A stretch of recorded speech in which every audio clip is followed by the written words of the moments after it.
All right.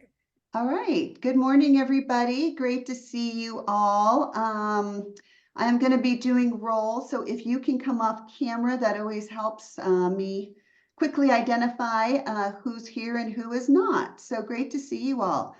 Before I begin, I want to thank my friend. I don't see Kathy Wells here yet. Am I correct on that? But Just joined. She just joined. just joined.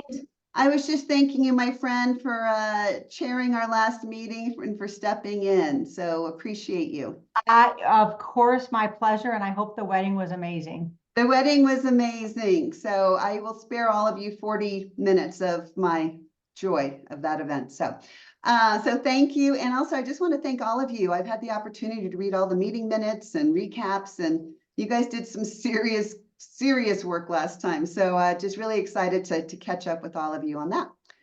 With that, I will go ahead and start roll. Dawn. Dawn Alexander. Okay, Yolanda. Here. Thank you. Kevin. I'm here, and sorry that I'm not on camera right now. I'm just getting settled. No worries. Hi, Kevin. Sam. I'm here. I'm doing kid transport, so I'll be on in a bit. Good morning. Carlos.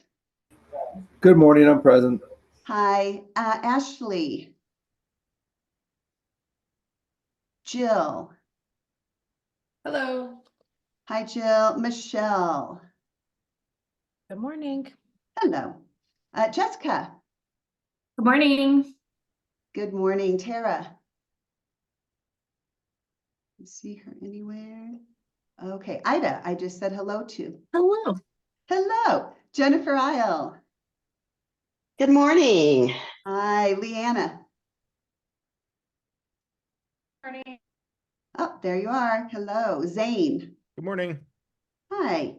Nate. Adriana. Good morning. Hi, good morning. There you are. Lori. All right, Gina.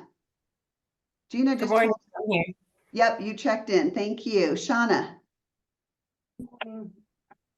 Ah, there you are. Good morning. My Hollywood squares are so big today.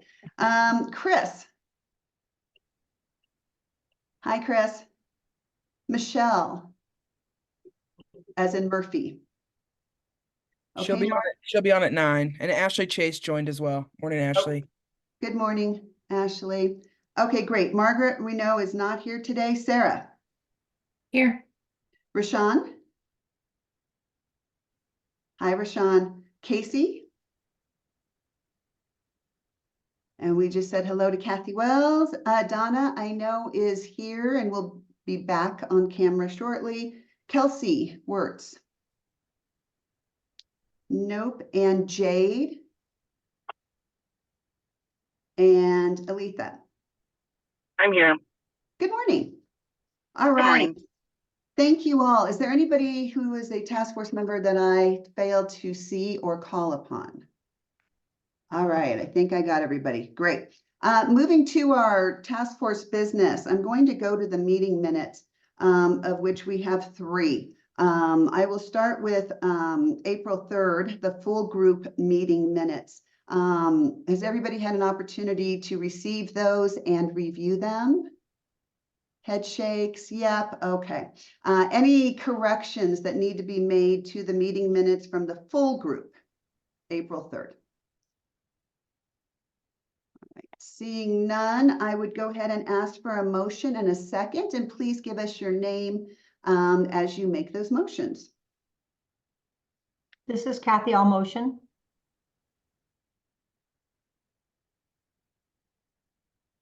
This is Zane. I'll second. I'll second it. Great, thank you, Kathy. Thank you, Zane. Is there anybody who opposes the approval and passing of those April 3rd full group meeting minutes? Okay, seeing none. Moving on to the meeting minutes for the training subcommittee, April 3rd. Those of you in the training subcommittee, do you have any additions or corrections to that document? Training subcommittee members, I see no hands there. Great. If I could have a motion and a second from my training committee, subcommittee group to This pass is- those minutes. This is Michelle Dossi. I'll, whatever, make the first motion. What do I do? What do I say? Sorry. That's what you did. You did. We're going to approve the meeting minutes. You're the first. Who seconds that one? This is Shawna McGuckin. I'll second. Great. Is there anybody who is opposed to the approval and the passage of the April 3rd training subcommittee meeting minutes? All right, I see none. Thank you, training subcommittee. We're going to do the same now for the reporting process subcommittee. For those of you who serve on that committee, are there any additions or corrections to the April 3rd meeting minutes from your group? I see no problems. Okay, if we could have a motion and a second to approve those meeting minutes for the reporting process subcommittee. Jessica Daughter, representing prosecuting attorneys, all motion. This is Gina Sukasa. I'll second. Great. Is there anybody who objects to passage of those meeting minutes? All right, I see none. We'll go ahead and pass those. Lastly, moving to our meeting recap on April 3rd, which is a full group process, if you will. Just before I begin, I did want to highlight that I found some errors at the bottom of page 1. There were 2 incomplete sentences there, so I just wanted to alert folks to that, and we will go ahead and clean those up. Besides that, are there any other errors or additions, corrections that the task force wants to see made? Okay, if we could have again, a motion and a second to approve and pass that meeting recap.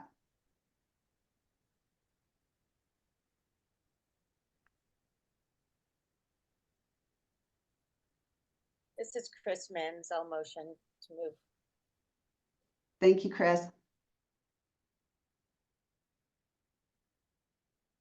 This is Kathy. I'll second. Great, thank you, Kathy. Is there anybody who objects to the approval and the passage of the meeting recap dated April 3rd of 2024? Whew, all right, I think that's it. That I think does my work here, Trace.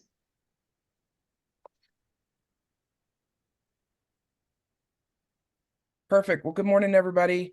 Thanks for being here. We're going to jump right in to the conversations today. I want to, there we go. Put a slideshow up, just kind of remind us of kind of where we've been, where we're headed. Our remaining dates are listed here. Again, just remind us or let us know if you haven't received these invites from myself or from Addie. And then moving on into our conversations today. So into the subcommittees, reporting processes subcommittee will go to the other link, which will drop in just a bit. And I'll also drop in who's in that group now, just as a reminder. So if your name is on this list, I just put in the chat, you're headed to the other group. And last time it was just with Jordan, but Doris, welcome back from the Bahamas, and will be joining today to help facilitate. So sticking with me and Brian and the training subcommittee, we are kind of cleanly moving on to the second 2 directives that are part of the training subcommittee. So training requirements for people applying, renewing professional licenses, and the standard training for county department process. So we'll be getting into those 2 questions, and then we're moving on to the reporting processes subcommittee. Y'all are going to be tidying up. I italicized. There's just a continued conversation around the reporting processes for 2 or more mandatory reporters who have joint knowledge, and then you all will be then squarely moving into the last 2 directives that you all have listed here in bold. Any questions here, or anybody see it differently around kind of what's next for these groups? All right, cool. And then just as a reminder, oh, sorry, go ahead, Jennifer. Thanks, Trace. I don't see in the reporting processes subcommittee anything about the discussion around exempting victim advocates or discussing like who mandatory reporters should be. If I can just jump in, that's in our phase 2 breakouts. Okay. So that's coming up. Okay. Thanks, George. Yep. So then, and yeah, appreciate that question. So, just as a reminder of phase two. So today we're finishing up the directives conversation. Then the next meeting we'll come back and we'll review a for kind of a first draft of things to respond to. And Brian, I believe we're doing 4 meetings, right? And then we'll kind of come back with the finalization. Now I'm thinking off the top of my head. It's 3 meetings in the subcommittees and then 1 whole task force meeting, and then we start the same thing over.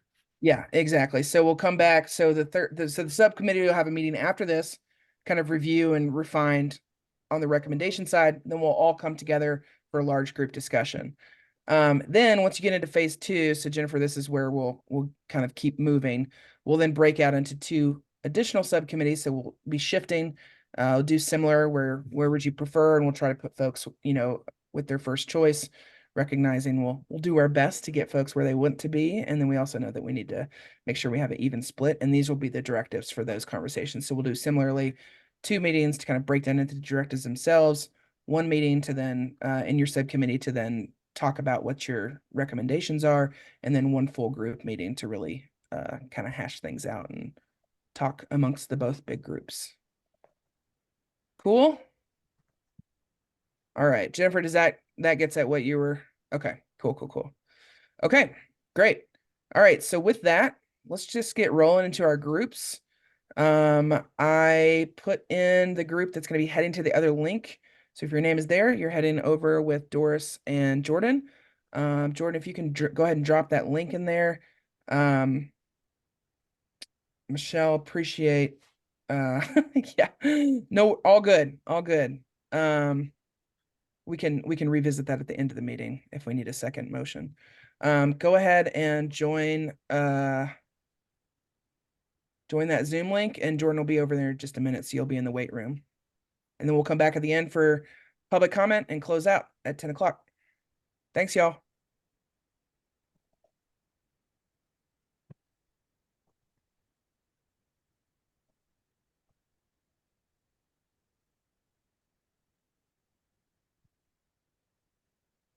All right, let's just give it a minute to get folks cleared out. This is Alisa. I Yeah. had to switch from my mobile to my computer, and I Okay. missed whether or not I'm supposed to be in this meeting or joining the other. Elisa, you are in, I think you're in this group, aren't you? I think The you're in this. training? Yes. Yes. Yeah, so you're sticking here. Thank you. Yeah, of course. And members of the public, if you were on, you were welcome to go to either group. So this is the training subcommittee. The other one is the reporting processes subcommittee. So if you were on the call and you'd like to choose, either way. All right, and if y'all could just give me a quick moment. I think we're having an issue in the other group with their note catchers. Give me 1 second.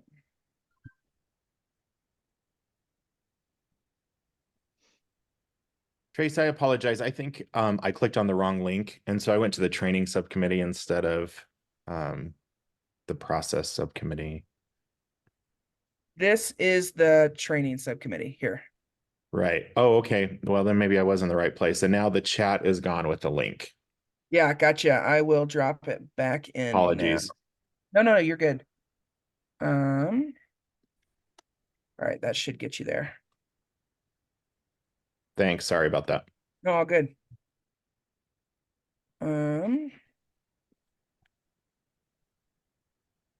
Addie, can you jump to the other group? And I think you might have copied it over before those questions were changed.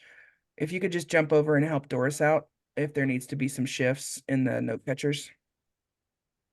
Yeah, it's yeah, I'm on it. Okay, yeah, just hop in that link and then you can come back later. All right, so this should be my folks in the subcommittee. In the training subcommittee, let me just make sure that we are good here. I think this is everyone. Okay, so excited because this group, we are kind of squarely able to move forward into our second 2 directives. And so what I'm thinking is that we'll just split our time between the 2, but if one finishes up quicker than the other, I imagine the first one will go a little faster.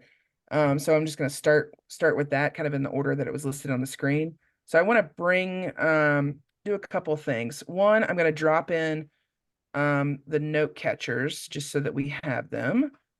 So I'll drop in the link here and you should be able to find yours. Let's just make sure everybody has theirs first. And then Brian and I are going to kind of go over how we're thinking about these questions. We want to give you some time to actually sit with your own thinking and thoughts and generate some ideas, and then we'll kind of start in the discussion. So there are your note catchers. Let me know if you don't see yours. And so the two prompts you should see are, one is whether the duty to report, oh wait.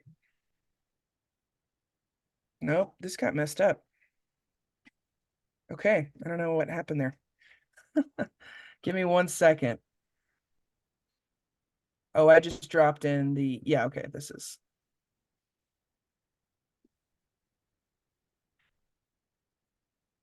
Brian, what am I doing wrong here? I'm not sure what you're doing. Y'all give me just a second. Sorry to be clunky. I think the name got switched on the back end. That is the issue.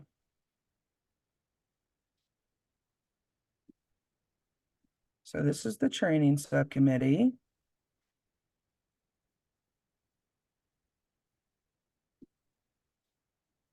Chris just asked if there's a passcode to the other meeting. There shouldn't be. You should be able to just transfer over. No, Chris, there's not.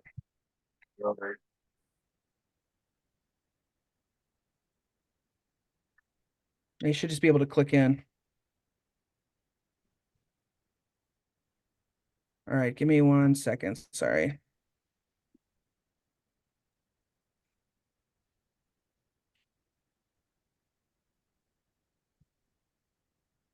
Oh, geez. Okay, these got switched. I don't know how, but click into your subcommittee, or sorry, click into your note catcher. This is gonna be the quickest way to do it.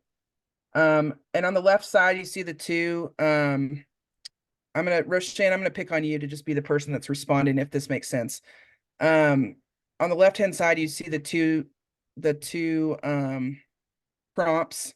Those are the wrong prompts. I'm gonna drop in the first prompt that you need to just paste into there or type into there. So this should be, why did this get switched? Sorry, 1 second.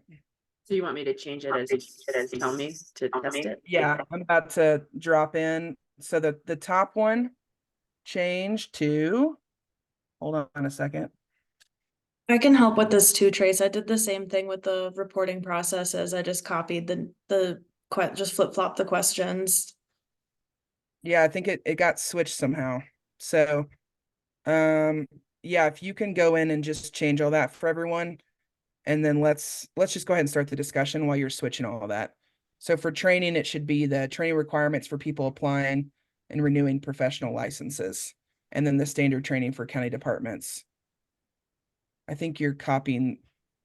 Is that the one you're doing, Addie?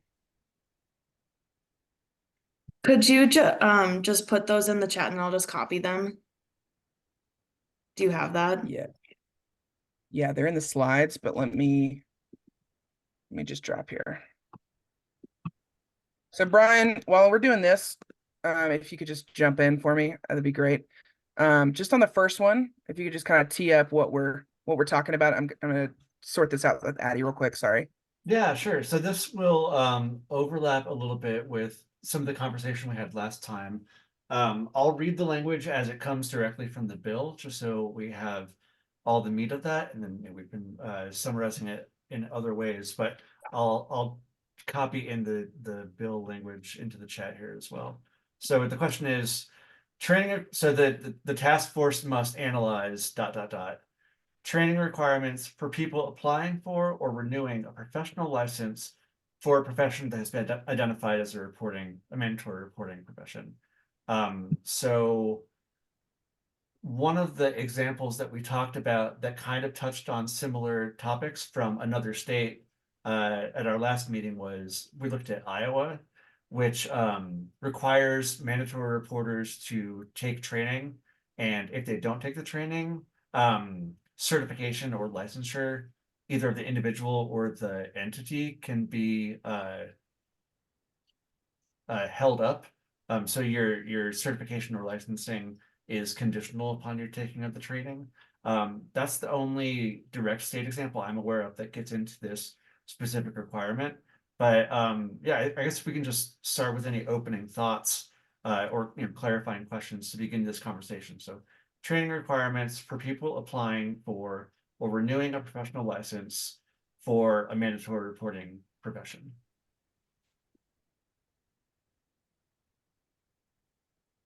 Sorry if I missed something. I know last time we did this, there were a few states that we were highlighting. Is there particular ones that I was supposed to look at, or just kind of review the everyone thing? This question is a little bit less directly tied to the questions asked in the resource. I can put the statute from Iowa in the chat just so folks can see it, because I think that's the most relevant one. But otherwise, in my research, I didn't find a lot of other state examples that directly get at this question. So it's a little bit different than the last session in that regard.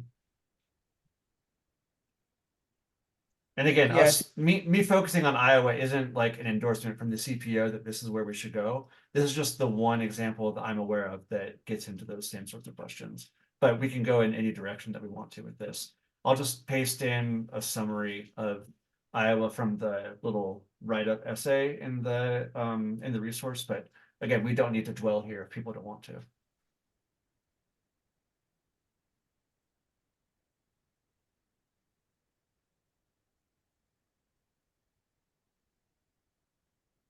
So I guess the other way of saying that is, if there is room and desire from you all to be creative here,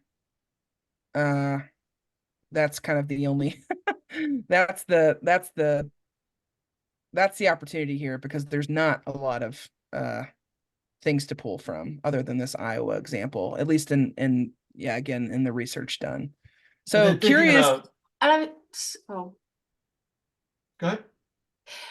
Brian, do you happen to know, or maybe have the sense, because I'm sure you didn't ask each individual state, do you get the impression that that's just because the states or the laws haven't caught up with our updated trainings and kind of new mentality about mandatory reporting and implicit by it going forward? Or do you think these states are just kind of like, meh, that's not necessary? Do you get a sense of why Idaho's the only one? I'm sorry, Iowa. That's okay. That's a mistake I've made before. I think, well, I guess I'm not entirely sure what heart of the question you're getting at. Another way to look at this is there are many states, or quite a few states, that require mandatory reporting training be taken by either all named professions or some named professions. That's captured in the final question on the resource, which I'll put a URL to the resource in the chat link. So that's like less specifically getting at this question of licensing, but still highlights the importance of training in those states, if that makes sense. So it's not only Iowa that has like an emphasis on the need for training. These other states do that in different ways. But the way that I've been thinking about it is generally in terms of like policy mechanisms, you can have carrots or sticks. And Iowa kind of is using a stick, saying you have to get training. And the way we're going to enforce this is by taking something away from you if you don't.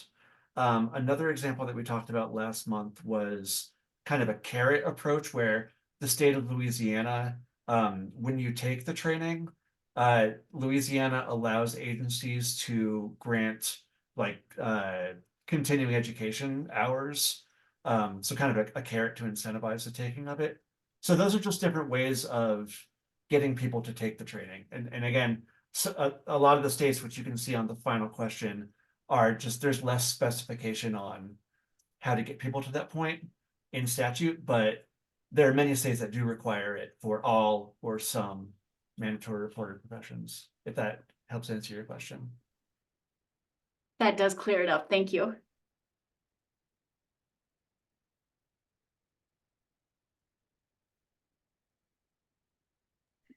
Any other thoughts before we give you some time to just generate your thinking? The prompts in the note catcher aren't really the right ones because again, we don't have a lot of states to pull from. So really you're going to be sitting in the, suggestions on language, suggestions on ideas and the additional notes section for this first prompt. Unless you want to hone in on the Iowa piece, of course. But just knowing that that'll be less this time. So any other questions around clarification around what we're asking here to kind of get your thinking on, or anything you want to share for the group before we kind of spend some time just letting you generate your thinking so that we kind of know where folks are at so that we can move forward on the conversation. Can you clarify the 4 questions that are supposed to be across the top? Because I think I'm missing one. Yeah, so there's what do you like in examples from other states and what do you not like in examples from other states? And then do you have suggestions on language and then additional notes? So the language piece, I would just kind of broaden Sam to like, what ideas do you have? What do you want to see? Right? I think that's kind of maybe a better don't get hung up on the language piece, I guess is my point. Really it's more like what's important to you? What do you want to see? What do you think could be clarified here? In any sort of recommendation. Is that helpful? It is. Yeah. Any other questions or thoughts to share? We're going to give you like 5 to 7 minutes to just generate some thoughts here in your own note catcher. The only thought I had that might help people grapple with this question is just, since this looks at people who have a professional license, that could help differentiate from the field of all the professions required to be mandatory reporters, not all of whom need a license. So like policy mechanisms getting at this question could lend itself to like one set of requirements for those who do require a license and another set for those who don't. Just, it could be a way to divide up the field of required mandatory reporters. But again, this can go in any direction we want to take it. It would be helpful for me if you could tell me where that list of mandatory reporters is, just so I have it kind of in front of me. Yeah, I I we've think talked a lot about it's a particular it's a ones. big list. Certainly wouldn't expect you to remember it all. I think it's like 40. Is that right? Yeah, it's around 40. So, Brian, do you have access to that? Could we drop that in? I'll pull that up in the next couple minutes. Okay, cool. All right, so let's And you move don't, into. if you just want to screen share it, you don't have to drop the whole thing in the chat. Just a place I can look back at is helpful. Yeah, we might be able to drop a link in, honestly, that you could just go to and look at it. I think it's on a site. Well, either way, Sam, we'll get it to you in a second.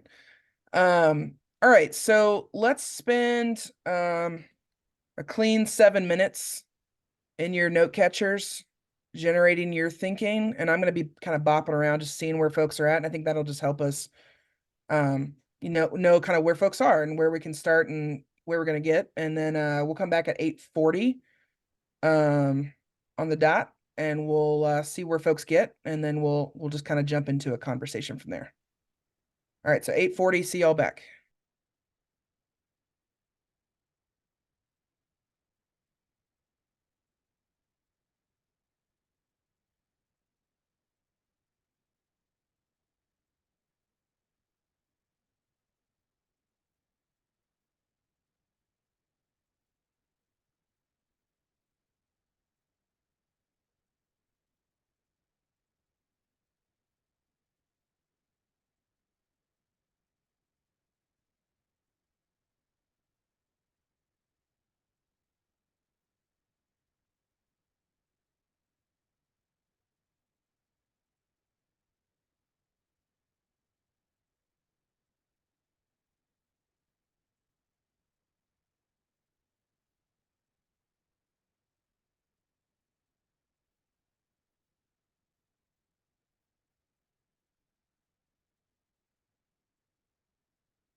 got a request for a few additional minutes, so just going to give us about 3 more minutes.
All right, when folks are ready, go ahead and come on back camera if you're able to.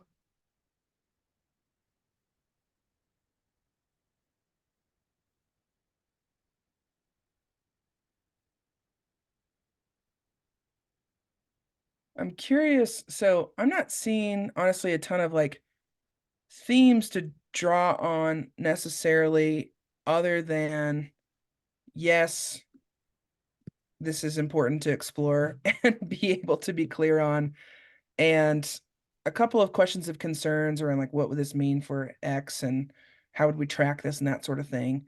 The one idea I did see, and definitely jump in if I'm missing an idea from someone else too, but Sarah, I wanted to come to you first to kind of talk through some of your, if you're comfortable talking through some of your thinking around, you gave a suggestion around credits and just some ideas and whatnot. I just wanted to just start there to get the ball rolling, and then want folks to jump in kind of on what you shared and what you're thinking. Sure. So I'm getting feedback. Good. Okay. So in the legal profession, we need a certain amount of CLE credits, and then a certain amount of those have to be ethics credits or diversity credits.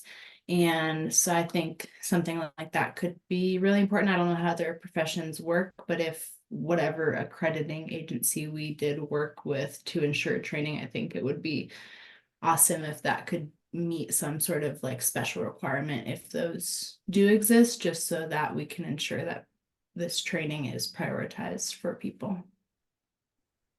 Can you explain a little bit more around like how that would work?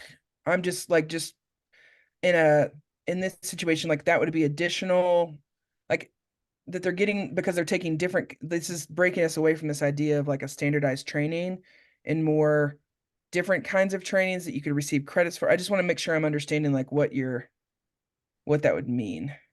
Yeah, I'll let Leanna go if you have more details, but I was just essentially like you take the course and it can apply.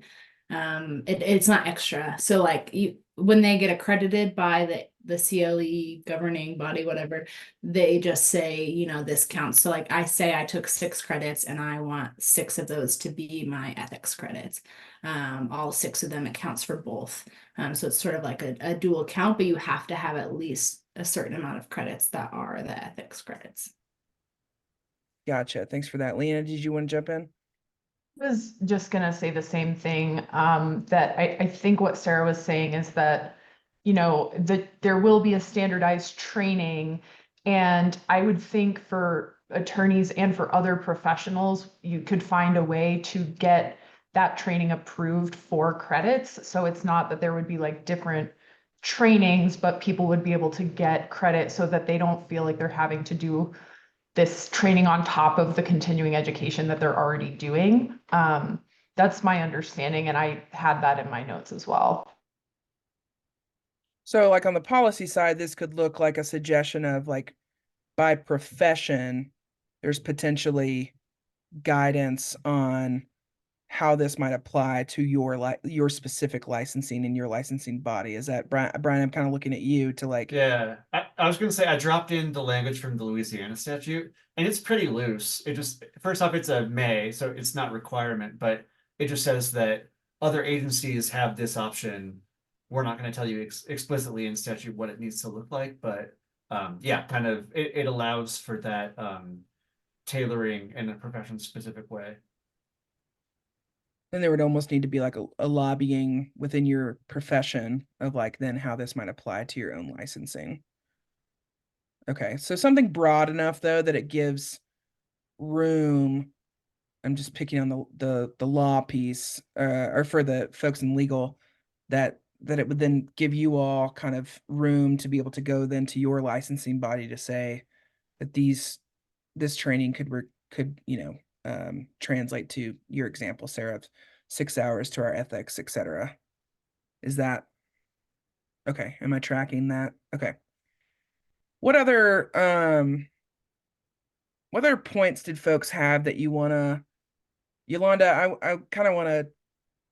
Obviously, I think you're a very like important voice here around, what would this mean? Like what, and so I saw a couple of points in your notes that I just wanted to see if you wanted to bring into the conversation around just things you're wrestling with or questions you might have. Sure. I think that the comments made before we broke out to do our note catchers, like the idea of, so with mandatory reporters, right, the ones that have licensure and those requirements, and then the ones that don't, and it's based more on employment than on any type of licensure, and just wondering like how that's worked in states where they've had to like monitor different regulations essentially, or different oversight, depending on whether you're a mandatory reporter due to employment or due to like a licensure. And so I'm just curious like how that looks. And I'm also curious how regulatory agencies have responded in other states if it has been made a requirement as part of licensure. That like that's additional potentially administrative oversight and cost for them. And whether or not they develop the training or they vet the training, or like, so I just had like a lot of questions that were kind of bubbling up as far as that goes. And then I did see that in which was it, California, there was like language in there about employers are strongly encouraged. So I was curious about, I'm wondering the process, just at the tail end of our legislative process here in Colorado with bills being introduced. I'm wondering like, was there stronger language suggested and then it kind of got changed in the negotiation process as bills do? Because I'm curious about the may and the strongly encouraged, because in my own personal opinion, it's just Yolanda's personal opinion, I'm like, well, that's all right. Like, why would you need to create a law that says you can do this if you want to and you don't have to? Because that's already true. Like, it's already true that you can do something and you don't have to. So I'm curious about language that's like, well, you're strongly encouraged, or you may do this, or this is a good idea, essentially, versus like a shall, or a must, and where the like teeth lies in, because an agent like Dora can already do that if they want to. So why create a law that's not quite as like able to be enforced, I guess.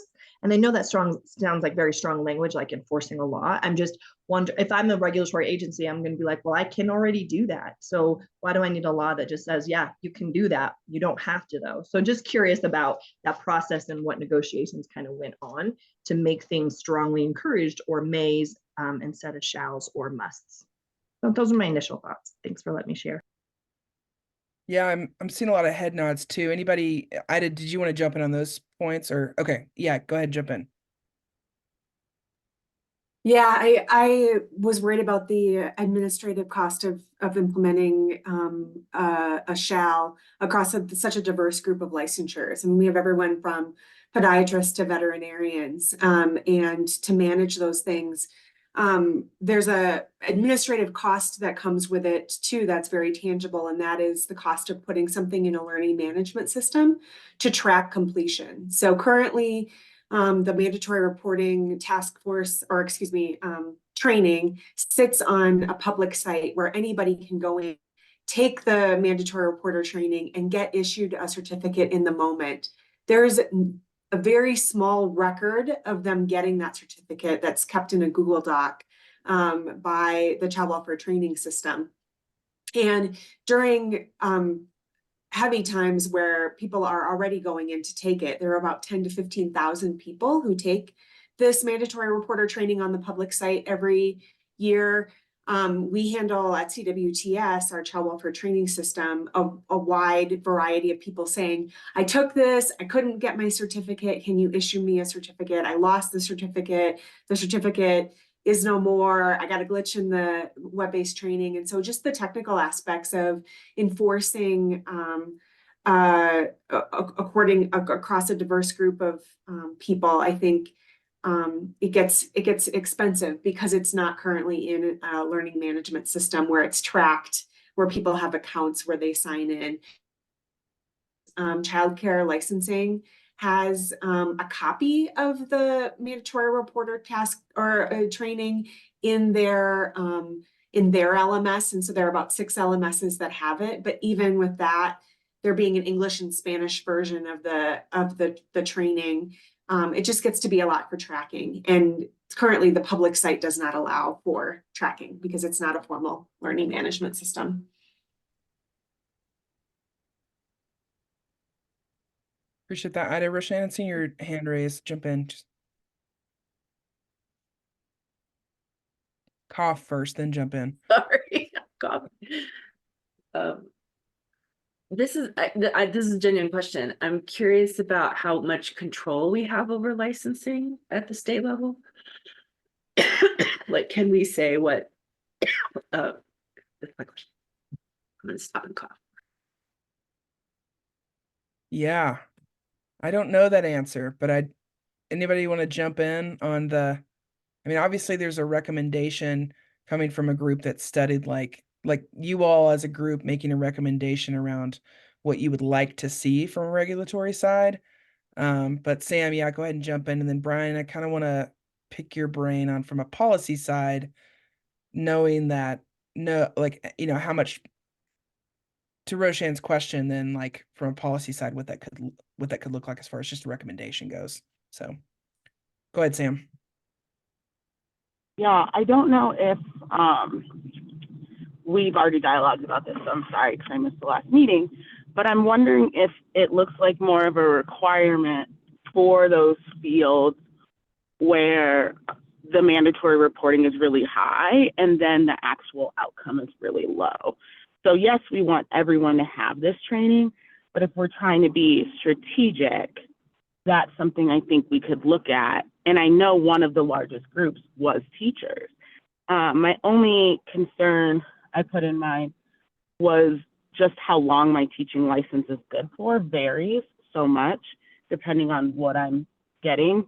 And so that might just be a hiccup for teachers, but I know that was the group, one of the groups that reports quite often and has very low actual findings. Yeah, thanks, Sam. I think that's a good question too. Well, one thing I haven't heard from you all yet is like, we're also assuming that the training has remained stagnant, right? Where versus like, what if the training has been updated, like, and there's a new training element on the mandatory reporting side, and like, how does that play into any sort of like renewal of license? That yes, you were trained, but have you received the updated, um, any sort of updated training as well, I think is an interesting thing to like maybe spell out. Um, but Brian, jump in, curious, and I'm curious, is there, and I can't get my camera to work, my apologies, you guys, but good. are there any states that require like an annual update or like biannual? Like, is there a time frame so that we can account for some of that stuff that you're talking about, Trace? Like training gets updated, but you're required to take this training every 2 years. So we sort of know that those folks are getting the most up to date because you have to renew it every so often. And if not, I would consider us entertaining something like that. I can answer that question, Trace, if you're all right with that. Yeah, there are some states, and I don't remember them off the top of my head, that do say like training is required and it must be done every 3 years or every 2 years. There's definitely some states that have a recurring requirement. Also, one example that sticks in my mind was New York, who we heard from at one of the meetings. They've done a lot of work legislatively to require new training that has a lot of specific teachings on implicit bias and disproportionate impacts. So they created a whole new mandatory reporter training system. And then part of that law was that everyone needs to get the new training by the end of, I think it's 2025. Even if you already had training in the past, you need the new training in order to complete the requirement. So yeah, that helps to ensure that there's more teeth and more legs and whatever other metaphors I want to make about making sure that people get the training and it's actually used throughout the system. So yeah, there are a couple different ways that states have done it, but that's definitely a policy option to consider. And then Trace, you prompted me with a question earlier that I can't quite remember. Anything else you want to address from policy examples we've seen elsewhere? Yeah, I think it was just, it was the question around like what the influence of policy on the requirement piece. I think that someone was Yeah. asking around like, what do we have? And so I was like, well, I mean, obviously, do we have regulatory power here? No. Do we have power and strong recommendations coming from a group that worked on this for 2 straight years? Yes. So just getting, I just wanted some affirmation from you on the policy side of like the altitude at what we're looking at as it relates to like the requirement piece and how that looks from a recommendation perspective. Yeah, that's a good point. And just as a reminder, this resource and a lot of the stuff that I've looked at is only looking at statute, but obviously that's not the only way that you can encourage or require something. So yeah, the states that are highlighted in this resource is just looking at the statute. I haven't looked at the regulations or internal agency documents or things like that, but there are other ways to encourage or potentially even require this thing to happen. Yolanda also made a good point about like saying that you can do something isn't necessarily all that meaningful. So for instance, looking at these states, and say the Louisiana example of allowing continuing education credit, this is me speaking outside of my lane a little bit, but I don't think that you would need statute to say that that's allowed in every instance. You might say what's not allowed, but there might be states that allow that to happen casually, within the industry or the agency that does the approving the continuing education. But what I'm trying to say and taking a long time to do is that statute isn't your only tool in your policy recommendation toolkit. It could just be a recommendation from this task force body. It could be something that sits in regulations. It could be something that sits in, each individual agency's decision making.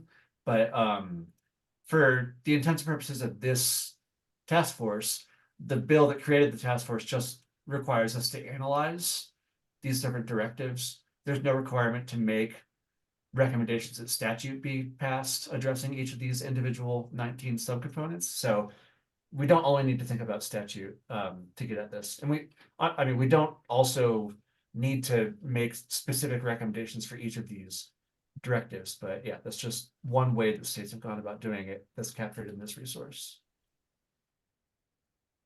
Thanks, Brian. Appreciate that. I love the complicating. You could do this, you could do that, could be none of that. Any other thoughts here? Want to give, I think just for the conversation, I'm guessing some folks' wheels are turning either and doubling down on ideas you were thinking of, what you'd like to see, or additional ideas. So if nobody has any, does anybody have any additional comments for the group right now? Go ahead, Shauna. I was actually going to ask you what you were thinking because I've seen a bunch of nods and thinking. Yeah. My brain is mulling all of this over. I am stuck in kind of, and not necessarily just kind of the professional licensure of just all mandated reporters. And we've talked about this, but I don't know that we've like come to any kind of consensus or kind of where this group is going. But really, how is this being enforced, right? You know, what are the state's ability to look at how are that long list of mandated reporters, how do we enforce is a hard word, but how do we ensure that you know, a great training that includes implicit bias, that includes, you know, everything that we've been talking about, how do we ensure that this is really getting out to those that really need that? And that if we do recommend in the state statute that there be, you know, refresher training, keeping it up to date, how are we really ensuring that this is happening? And that's where my mind is just going, whether it's, you know, professional licensures or just everybody, right? It's everybody from scout volunteers to teachers. So it's a huge group. I'm just stuck there. So. Yeah, Shauna, can you, I think you've got some, a good, can you like, can you give one more stab, restate kind of like hearing the two things that you're wrestling with? I just want to like make sure give me a restate, and I want to make sure that I'm. One, I'm wrestling with, does there need to be any difference between professional licensures and everyone else on that list? Is there a need for spelling that out? Question one. Question two is how the trainings that we're talking about, how, you know, I get stuck in the weeds, right? Like, how are we rolling this out? I liked California, and I didn't like the, you know, shall or may, right? It wasn't as direct. But they do state in there, copy that over, that the training for mandated reporters and where it's offered by, like, you can get this here, and very direct, like, who's doing this? Where does this land? And having, you know, not saying, oh, this training, and not really saying who's doing it, who's overseeing all of this work. So I'm kind of getting lost in the weeds here, but because that entity is going to be like that overseer, right? That for this whole long list of all of the mandated reporters throughout the state. So there are two things I'm kind of getting. Yeah. Any reactions there, or any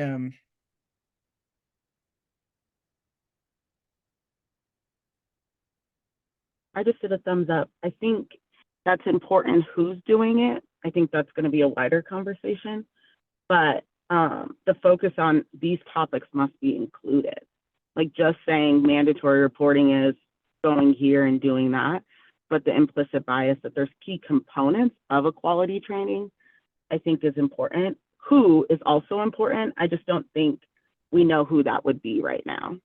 Yeah, and last time, Sam, we talked a lot about kind of how, you know, the different components that we were looking for in the training. I just, you know, is there a need to separate out those that have the professional licensure? Maybe it's the nice carrot, right? That you can say, you know, let's try to get CEUs for those folks.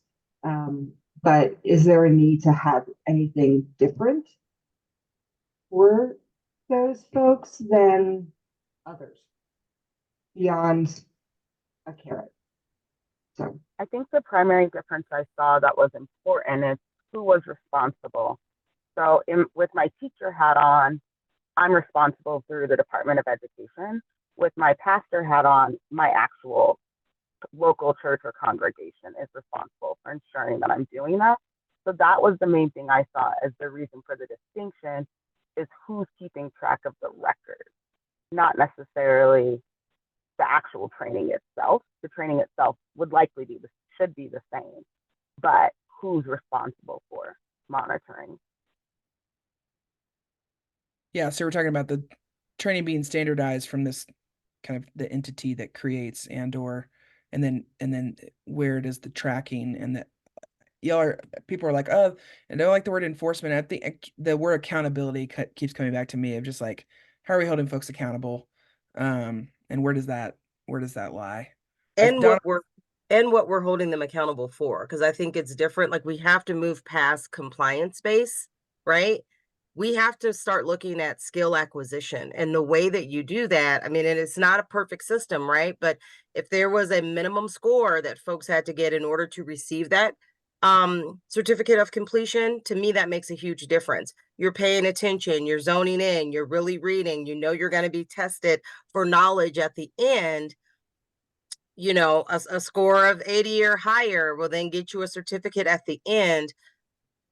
Again, like, I think whoever posted, like, there may be some work we'll have to do with other licensing bodies, right? Like, how do we mandate that a teacher has to have X or a counselor has to have X? But I think there's real value in making sure that there is some type of pass fail score associated with the certificate versus I just showed up, I clicked through, and then, you know, oh, I was online, I did it. Like, we as an entire human services system we have to move past just that compliant based mentality, because it doesn't necessarily mean that we've acquired a skill or that we've, you know,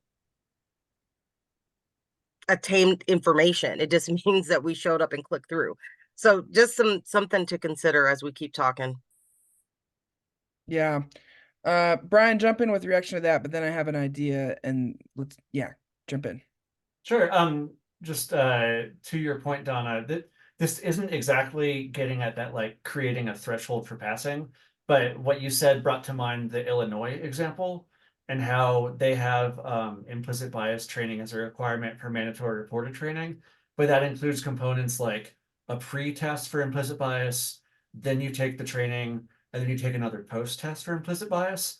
And at least statute doesn't say, that I found, that, like, you must have a growth of X%, or you can only get the certification if you receive a certain score.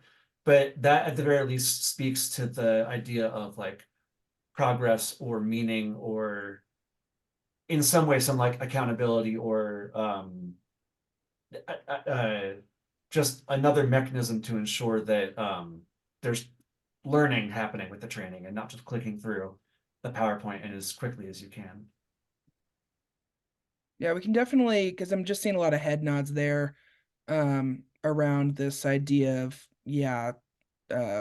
what was the word you used, Donna? The skill. What did you say? Compliance based versus skill acquisition. Skill acquisition. There we go. Like, what's the measurement here? And it seems like folks are kind of excited at the idea of making a recommendation around that. Because I'm thinking about, like, the training I took as a coach around, like, concussion, like knowing when a kid has a concussion. And I was just literally, I mean, it was like, most of it was just like, if a kid's like, and then I had a kid that had a concussion, and I totally missed it because no one was actually, like, asking if I understood what I had just read. So it was a big learning day for me on, like, a training that actually I acquired a skill versus where I just kind of, like, clicked through and made my best guess. Roshan, jump in, and then I'm gonna try and move us along. Thanks. Yeah, I want to emphasize, I agree. I actually think that enforcement or accountability are important. I think this matters, changes people's lives. if we care enough to make people a mandatory reporter, I think we should care enough that they do it well. I don't think we should shy away from saying you have to have some kind, you have to be good at it. You have to understand the implications.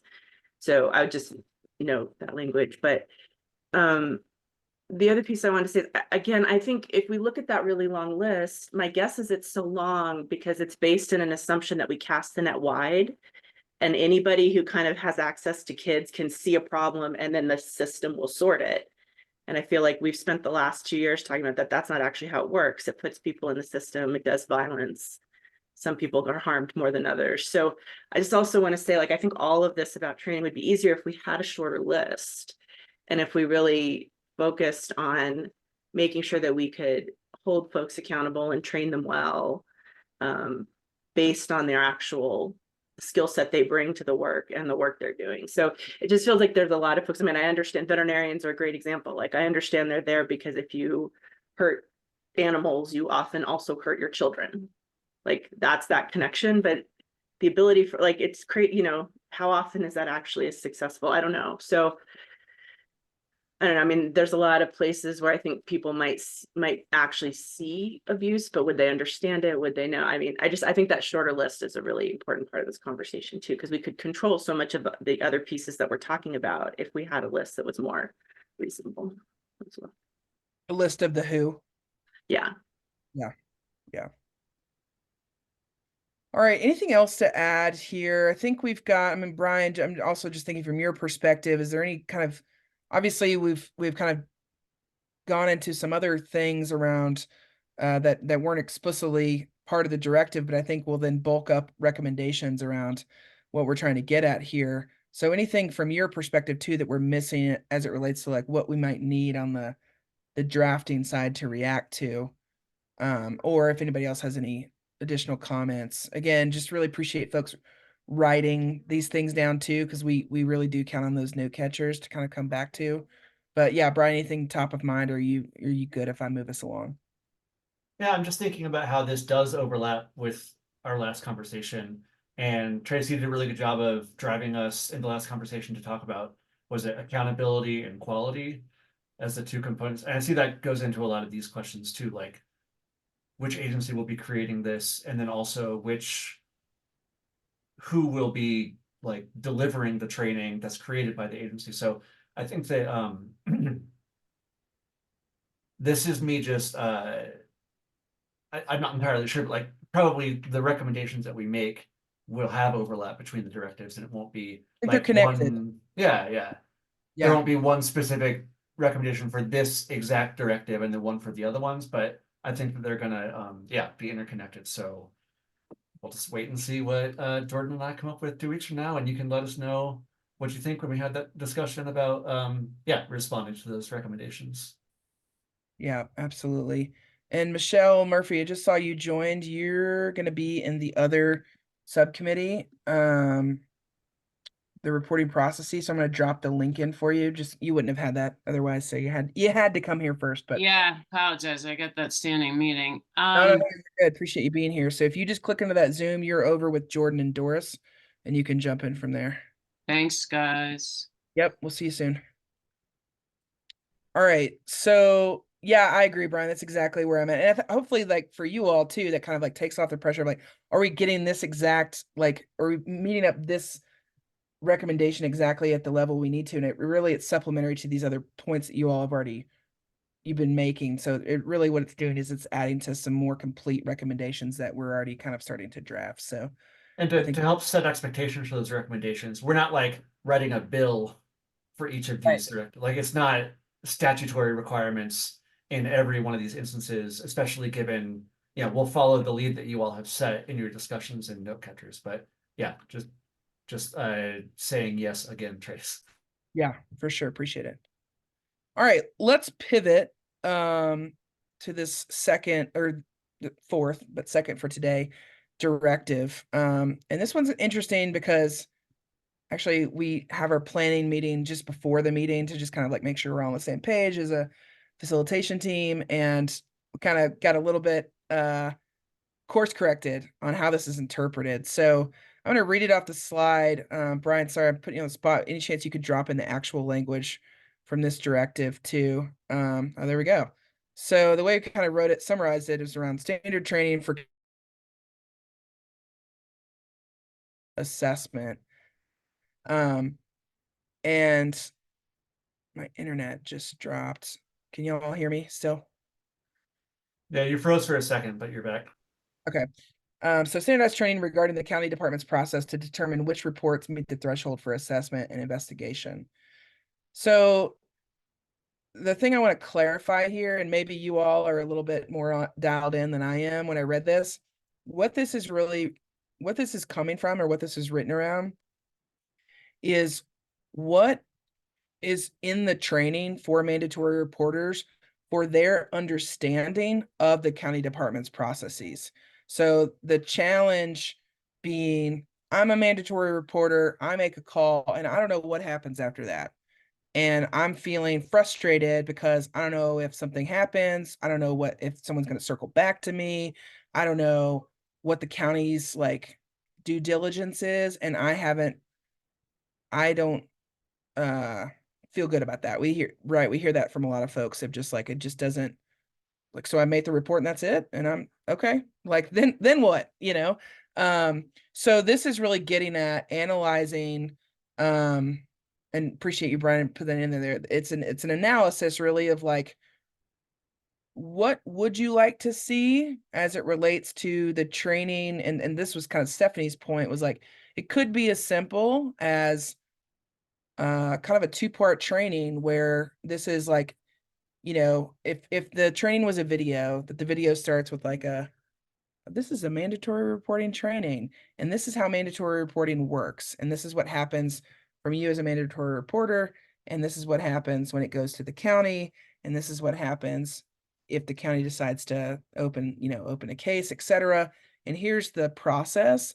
And now we're going to go into the training of like, should you make a call, the implicit bias, all these other components that you all have talked about. So we're just talking about this potential piece of like, what would you like to see around the county department's processes and how folks are trained around that.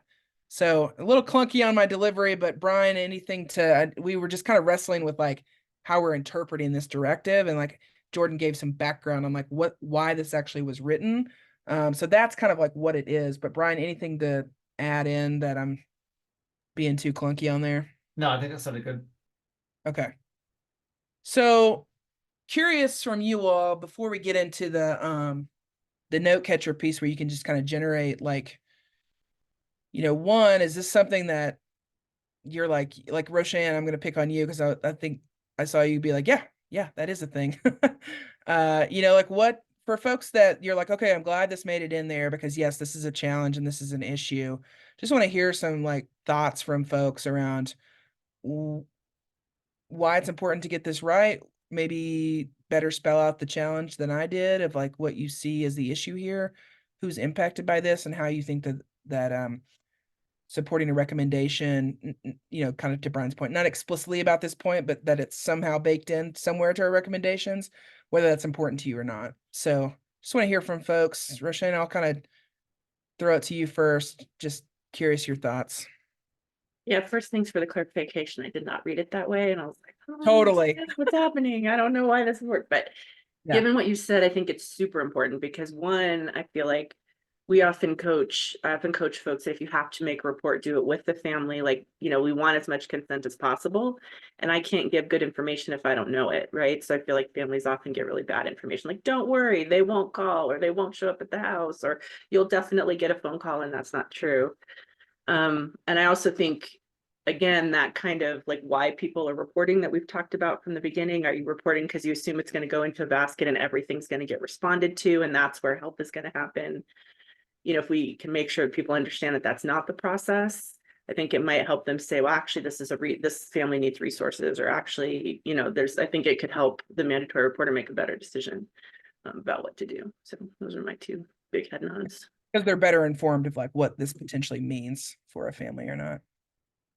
Yeah, Yolanda, I'm curious, and then anybody else too, from just like state or county side, like what does this look like on your end? Like, I know that it's also frustrating around like people don't understand, XYZ, or just kind of curious to hear from you all, like what a priority would look like and any sort of recommendation around this too.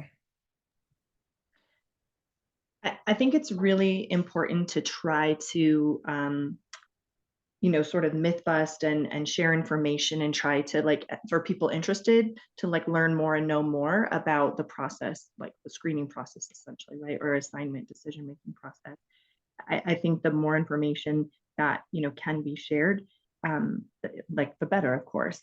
I think it's still just what you just summarized is the challenge though of there a lot of times when somebody's making a call around a concern for a family, understandably there's an expectation of something to happen, right?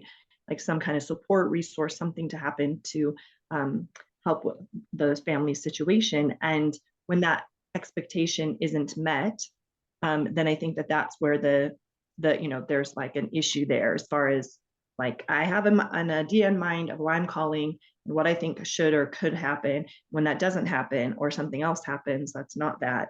I mean, I don't know that it ever eliminates that disconnect between expectations being met and what happens within the child welfare system. However, I do still think it's a good idea to try to share as much information as possible to give context to what is possible, especially when, one of the key aspects that we've been talking about for many months now is this idea of when people are calling because they want support and resources for a family, not an investigation of the family, from that kind of intervention, what can seem punitive often, then that's where also I think that there's more opportunities because, we've talked Warmline or all the different tools that we had presented to us and things like that. So I feel like there's just opportunity to share more information, to learn more about what can and can't happen when you're talking about a child welfare assessment, in a sense. Not so much what can't happen, sorry, just what can happen. Let's put it there in the affirmative. What can happen or what usually does happen. And then and just try to help reduce the disappointment or the frustration that people experience when their expectations aren't met. Yeah, I'm hearing from you too that or just thing I would draw out there is that this is almost in addition to the assessment tool itself of if I'm more clear on what this is and what this isn't and making a call, that also might help me in my assessment and decision-making points as well. Well, I think it also, in some ways, I think it also connects to the whole conversation we're having about implicit bias, that it's not only about implicit bias in whether or not somebody just choosing to make a report of concern, right, for child abuse or neglect, like say they're calling the hotline. It's also about what does that implicit bias say about what I think should happen with this family, right? What is my, and I'll say this when I'm doing mentor reporter training, I'll say I have a vision in mind that every child, should have a house and a yard in their own bedroom and all the toys that they could want. And that's what I believe, every child should have. And when I don't see children have that, then I'm thinking they're neglected or I'm thinking that they're maltreated, this idea of how do I as an individual, mandatory reporter, try to be more aware and check my own implicit bias, because that often informs or influences our expectations of what should happen. Because again, I think there's an idea in mind when people call of what they want to see.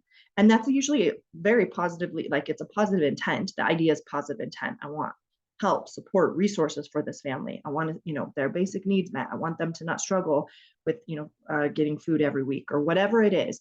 And if it doesn't if the outcome of the call to child welfare doesn't result in what that person was hoping or expecting for the family, then I think it just creates that disappointment, and that's understandable, right? So it also, to me, connects for implicit bias of what is it that you're trying to see change in this family or change for this family?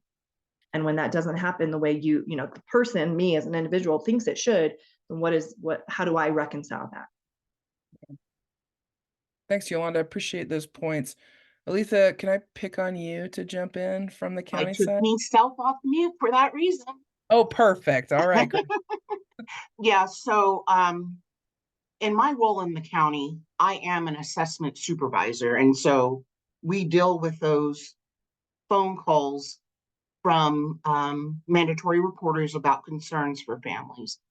One of the things that should happen if a call does not result in quote unquote, an investigation of the concerns is a letter to that mandated reporter stating that their concern was red teamed and that it did not meet criteria. And they have the option of calling back to find out why, so they can gain more education. We have even given out the phone numbers to the supervisor of that particular red team of your concern, and you can have that phone call conversation with that red team supervisor to talk about the why it didn't meet criteria and what exactly was the expectation for results for the call.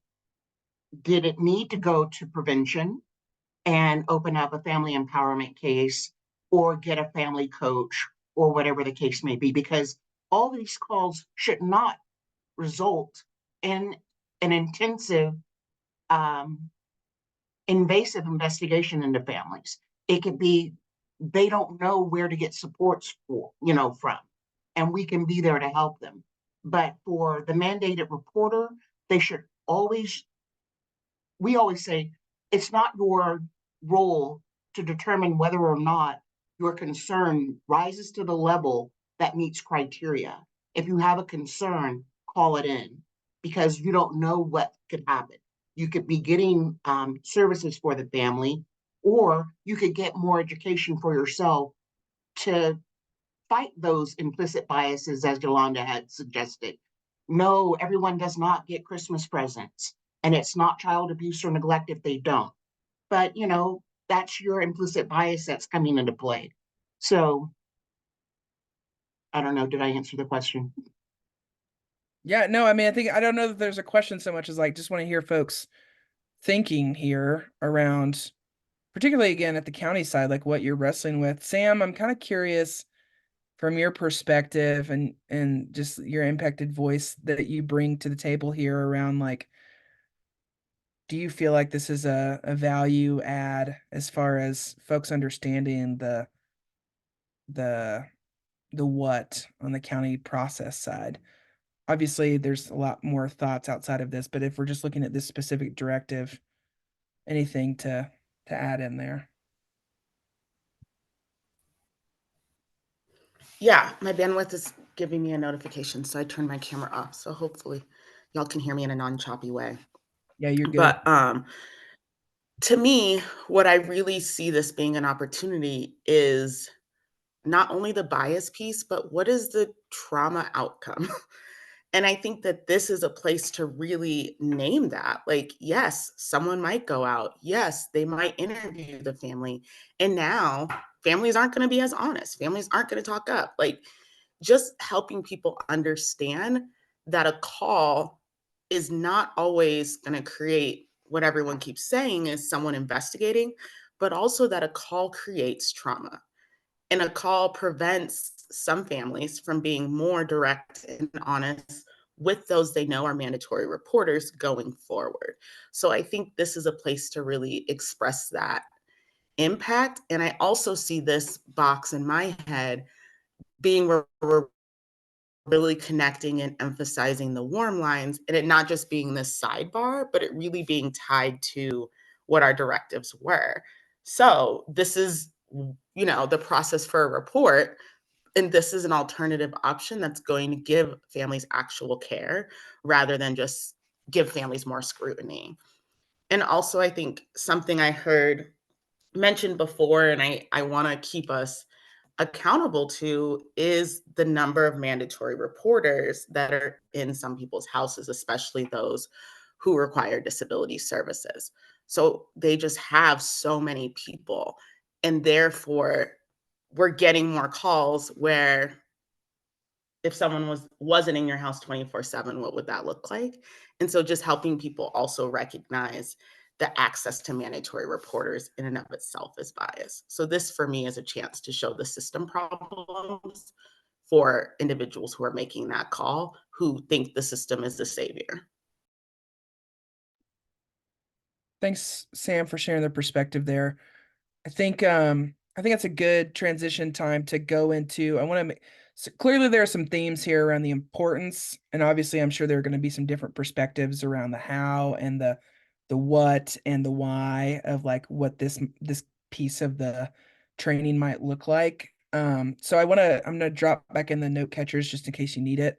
Let's spend the next 7 minutes again, just generating down some of these concrete ideas that you're having, what you'd like to see. Again, not just necessarily the value side of the why, but really like the what. Getting into what you think needs to be here, and if the why is helpful to kind of help us clarify on what you're trying to get at, definitely add that in there too. But I think it'll just be helpful from us on the drafting side to get some of this down in writing.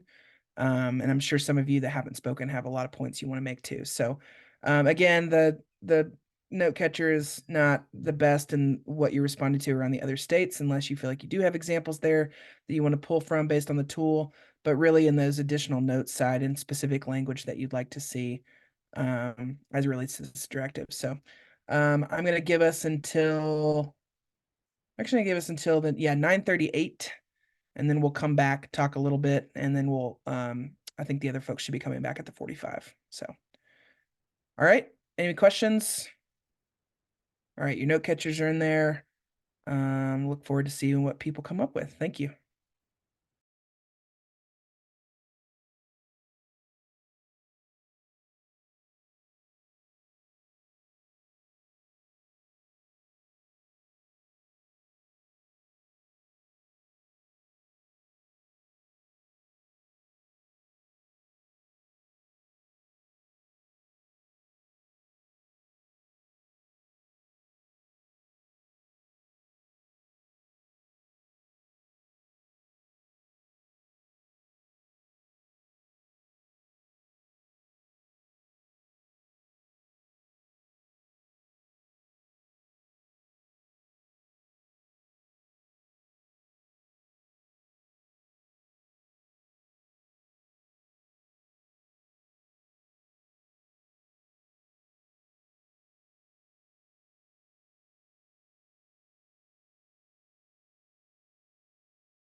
See some folks still writing, so let's go to the 40 and we'll come back then.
All right, we just have a couple minutes before the other group comes back, so I appreciate folks generating their continued thoughts and the conversation certainly around this. Anything to add or any points you made? Sarah, I saw a thing around, just kind of a concern you have.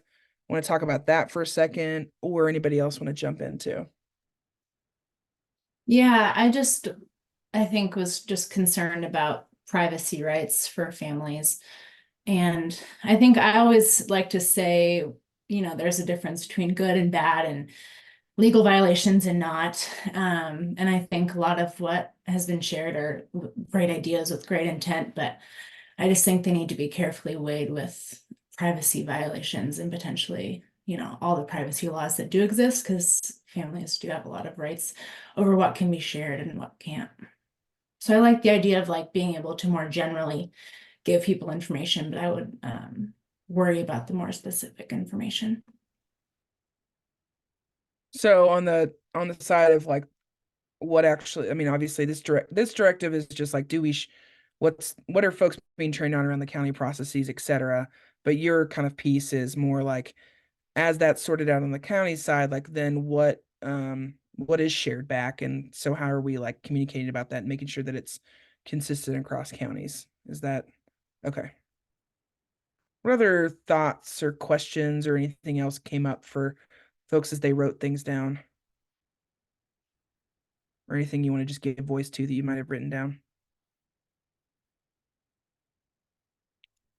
It seems like generally speaking, folks are in favor of there being a component of, either its own recommendation or, to Brian's point, it being supplemental to another recommendation, that this is a specific call out that we need to get better at sharing with mandatory reporters the processes that of what either could or might happen and what is the process on the county side, so that folks are just better informed. So it seems like no one is opposed to that being spelled out, but I just want to make sure that I'm not reading that incorrectly across the note catchers and across comments. Would anybody say like, no? Obviously like the what and whatnot, but that's kind of further down the road of like the training itself or the process itself, but more on this idea of like how we're informing mandatory reporters on the process. It sounds like everybody sees the need there, and that it would be beneficial both for, again, the training itself and the decision itself to either make a call or not, and also for the county, being able to, for folks to understand what their role is and what their role is not, sort of thing. Okay, cool. All right, great. Well, I think we reached some general kind of consensus there, and I think we've got some specific points, Brian, to pull out on the drafting side. But anything from your side, Brian, that you feel like you're, in addition to kind of what we talked around and where folks are landing, that you feel like we didn't get to? Like any sort of survey follow-up we need to do or whatnot? No, nothing like that. Just it's nice how much our conversation has overlapped from meeting to meeting, but also thinking about like we had the speakers from Evident Change come talk about what a decision support tool might look like and how that included some components about like going over expectations of process or like legal definitions. So just there are pieces of the questions we've discussed today that could be addressed in the other sort of policy areas we've discussed. So I'm just liking the synchronization of all of our concerns. For sure. Okay, well, group's about to come back. Thanks for that. Just as a reminder, assuming the other group is where they also need to be. Our next meeting we've got one more meeting in this subcommittee, which is we're gonna go make some sense of all 4 of these directives and draft up where we think folks are, whether again it's its own directive or it's supplemental into other pieces, and kind of help draw the connections for you all to, like, you can see where your feedback is landing on any sort of recommendation side. We'll discuss that as a group. You'll have the opportunity to kind of like, we'll get into the weeds a little bit more around the language piece and whatnot. And then the 4th meeting, the subcommittee will bring it to the full group, and we'll kind of be like, here's what we came up with, push our thinking, and we'll kind of hear from the other group, and we'll be able to hear from them as well and wrestle with where they got in their conversations with their directives. All right. All right, y'all. Well, really appreciate it. Any feedback for facilitation, or feeling like you had an opportunity to share your perspective and whatnot, I'm always open. So send me a note if you have any ideas or feedback on that. So I always appreciate y'all jumping into the conversation. And hang tight. The other group will be back in a minute or two, and we'll do public comment, and we'll get you out of here.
All right, welcome back, y'all. Trusting we got where we needed to go. If there are members of the public that are on the call that would like to provide public comment, please send me a note now. I haven't seen anything so far, so I believe we're about to just wrap up, but I'll wait just a minute to see. Just as a reminder, we're going to come back into our next meeting to look at all the directives as a whole that your subcommittees discussed, and you'll kind of start refining some of those draft, any sort of recommendation or whatever we've drafted kind of on the CPO end. And then you all kind of get a little bit more clear on where you've landed.